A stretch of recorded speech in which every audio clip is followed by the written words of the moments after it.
સુવિધા ઊભી કરતો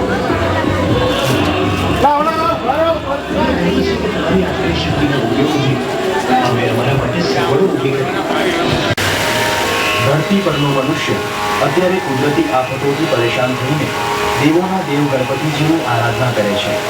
ભગવાનને પ્રસન્ન કરવા શ્રીજીની તપસ્યા કરે છે. માનવ ભક્તની આરાધનાથી શ્રીજી પ્રસન્ન થાય છે અને કહે છે, હે મનુષ્ય, બોલ, તારે શું જોઈએ છે?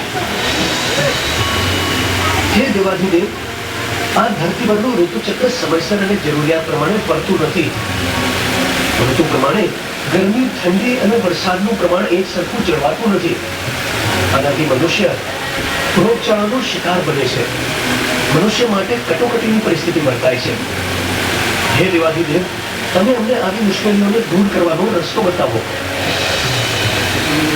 હે મનુષ્ય, મેં જ્યારે આ સૃષ્ટિનું સર્જન કર્યું હતું ત્યારે પૃથ્વી ખૂબ જ સુંદર અને લીલીછમ હતી. આ પૃથ્વી પર મેં સજીવોનું નિર્માણ કર્યું. આ બધા સજીવોમાં એક મનુષ્યને જ મેં વિચારવાની શક્તિ આપી. મનુષ્ય પોતાની આ શક્તિ અને કુદરતે બક્ષેલ ભેટથી પોતાની જરૂરિયાત મુજબ સુખ સુવિધા ઊભી કરતો ગયો. હે પ્રભુ, મને ગર્વ છે કે તમારી આપેલી શક્તિના ઉપયોગથી અમે અમારા માટે સગવડો ઊભી કરી. તે સગવડો તો ઊભી કરી, પણ તે પૃથ્વી પરના જંગલોને સળગાવી ધરતીને લાલ બનાવી દીધી.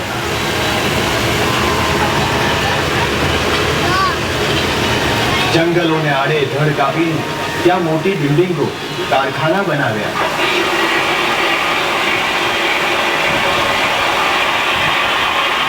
આ કારખાનાના ઝેરી વાયુથી તે વાતાવરણને પ્રદૂષિત બનાવી દીધું, જેથી તેને પ્રાણવાયુ ઓક્સિજન પૂરતા પ્રમાણમાં મળતો નથી. તે તારી સુવિધા મુજબ વાહનો બનાવ્યા અને તે જ વાહનોના મોટા અવાજથી ધ્વનિ પ્રદૂષણ થયું તથા વાહનોના ધુમાડાથી વાતાવરણને પ્રદૂષિત કર્યું. આટલું કરતા તને સંતોષ ન થયો હોય તેમ તે આપણને દૂધ દ્વારા પ્રોટીન પૂરું પાડતી ગૌ માતાને પણ નુકસાન પહોંચાડવાનું શરૂ કર્યું. તેને આહાર માટે લીલાછમ ઘાસને બદલે પ્લાસ્ટિકની થેલી મળી. પ્લાસ્ટિકની થેલી ખોરાકની સાથે પેટમાં જવાથી ગૌ માતાને નુકસાન થાય છે.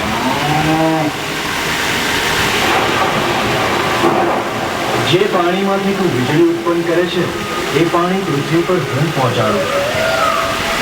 આ પાણીનો બગાડ કરવાને બદલે તેનો વ્યવસ્થિત ઉપયોગ કરીને પાણીને બચાવવો જોઈએ, તેનો સંગ્રહ કરવો જોઈએ.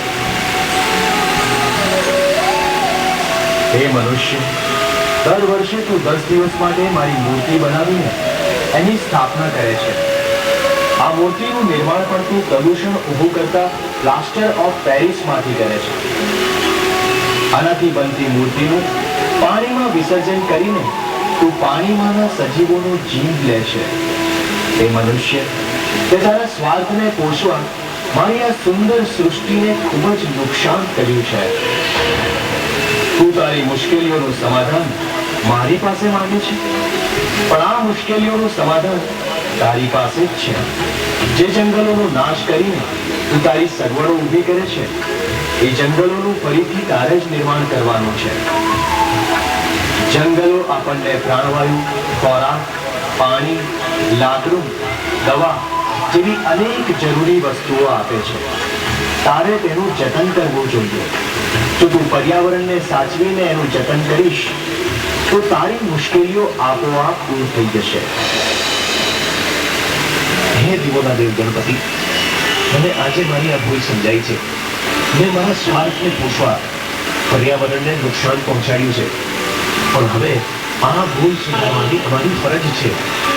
આ ફરજ નિભાવી અમે સૌ મનુષ્ય પૃથ્વીને પહેલા જેવી જ લીલીછમ બનાવવાની કાળજી લઈશું. દરેક શુભ કાર્યની શરૂઆત મારાથી જ થાય છે અને એટલે જ બિગ 92.7 FM અને શ્યામળ વેચરની કોડ દ્વારા મારી જ મૂર્તિ કાગળની બનાવીને પર્યાવરણને બચાવવાની શરૂઆત થઈ છે. વિસર્જન વખતે તમને ડુબાડતા તકલીફ પડે એવી મોટી મોટી મૂર્તિઓથી પણ હું તો તમારી ભાવનાઓથી પ્રસન્ન થઉં છું.